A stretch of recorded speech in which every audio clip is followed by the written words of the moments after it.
अस्सलाम वालेकुम नाज़रीन, मैं हूं सैफ अली और रैपिड एजुकेशन में आपको खुशामदीद कहता हूं। सुहेल अफजल की बुक अकाउंटिंग जो कि आईकॉम पार्ट 1 की है, उसका चैप्टर है बिल ऑफ एक्सचेंज और प्रॉब्लम नंबर 18 सॉल्व करने लगा हूं। क्वेश्चन है Firoz acceptance to Ahmed for ₹3000 renewed for 2 months at 12% per annum interest. Freeze ने जो एक्सेप्टेंस दी हुई थी अहमद को, वो रीन्यू करवा रहा है जो कि 3000 रुपये की थी। अब उसमें 12% इंटरेस्ट ऐड करके तो रीन्यू करवा रहा है। सवाल का दूसरा हिस्सा है अनवर्स एक्सेप्टेंस टू फ़ारूक। अब अनवर ने एक बिल एक्सेप्ट किया हुआ है फ़ारूक का for ₹5000 was discharge by paying 2000 in cash. वो एक्सेप्टेंस 5000 की थी, वो डिस्चार्ज करवाई जा रही है 2000 रुपये कैश अदा करके and accepting a new bill for the balance for 2 months। और जो रिमेनिंग बैलेंस है उसके लिए एक नई एक्सेप्टेंस ली जा रही है। Interest eight 12% per annum being paid in cash. और जो इंटरेस्ट है बैलेंस रिमेनिंग बैलेंस के ऊपर 12% है, वो भी कैश में अदा किया जा रहा है। रिक्वायरमेंट में वो कहता है journalize the following transactions in the books of Ahmed. ये अहमद का जर्नल है। परफॉर्मेंस का date, details, ledger folio, debit amount और क्रेडिट अमाउंट। पहली एंट्री होगी पहले पार्ट की, वो पहली एक्सेप्टेंस को कैंसिल करवाने की। Firoz account debit to bill receivable account credit. Bill receivable credit हो रहा है, इसका मतलब है बिल रिसीवेबल के ऊपर पेमेंट नहीं मिलनी, फ्रीज को दोबारा से डेटर बनाया जा रहा है। इसकी नरेशन होगी being old acceptance is cancelled, amount 3000 debit और 3000 ही क्रेडिट।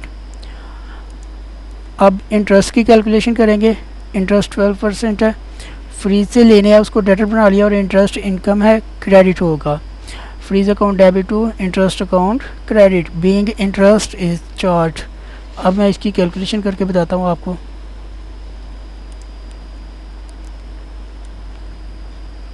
अमाउंट है 3000 और रेट के साथ मल्टीप्लाई करेंगे, 12 के साथ ज़रब देंगे और 100 के ऊपर तकसीम कर देंगे।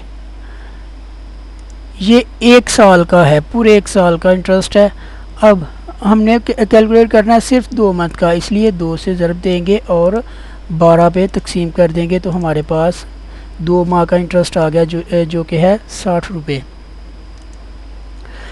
नेक्स्ट एंट्री होगी जब दोबारा से बिल रिसीवेबल इसके पास होगा, नई एक्सेप्टेंस इसको मिलेगी, तब अहमद बिल रिसीवेबल अकाउंट को डेबिट कर देगा और फ्रीज को दोबारा से क्रेडिट कर देगा। Being new acceptance is received, ये इसकी नरेशन हो जाएगी। 3000 पहले वाला बैलेंस और 60 रुपये ये मिला के तो टोटल अमाउंट 3060 से नई एक्सेप्टेंस मिलेगी। 3060 डेबिट और 3060 ही क्रेडिट। अब सेकंड पार्ट में वो कहता है Anwar's acceptance to Farooq for ₹5000 was discharge by paying 2000 in cash. तो इससे पहले कि कैश रिसीव किया जाए पहले वाली एक्सेप्टेंस को कैंसिल करवाना पड़ेगा, तो हो जाएगा बिल पेबल डेबिट हो जाएगा to Farooq account credit. Bill payable को पहले लायबिलिटी बनाया हुआ था, अब कैंसिल कर दिया तो बिल पेबल डेबिट हो जाएगा, तो फ़ारूक को दोबारा से अपना क्रेडिटर बना लिया।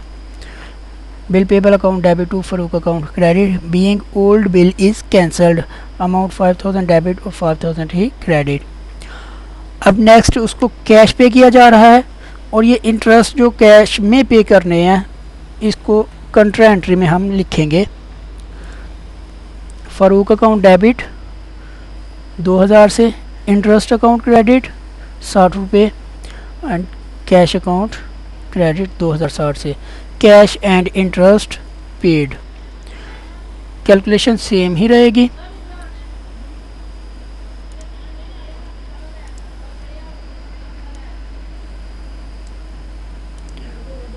दो 2000 कैश पे कर दिया तो रिमेनिंग बैलेंस 5000 में से 3000 बाकी रह गया।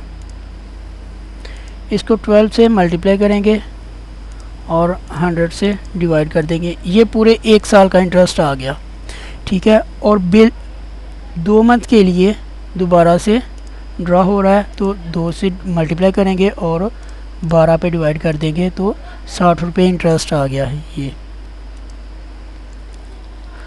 नेक्स्ट एंट्री होगी फाइनल एंट्री, जब ये एक्सेप्टेंस दोबारा से दे देगा तो अहमद एंट्री करेगा Farooq account debit to bill payable account credit, क्योंकि फ़ारूक को पैसे नहीं देने, इस डॉक्यूमेंट के ऊपर पेमेंट करनी है जो कि बिल पेबल अकाउंट है। तो being new acceptance is given amount 5000 and 5000 sorry इधर 3000 आएगा। सो नाज़रीन, यहाँ हमारा सवाल मुकम्मल होता है। शुक्रिया।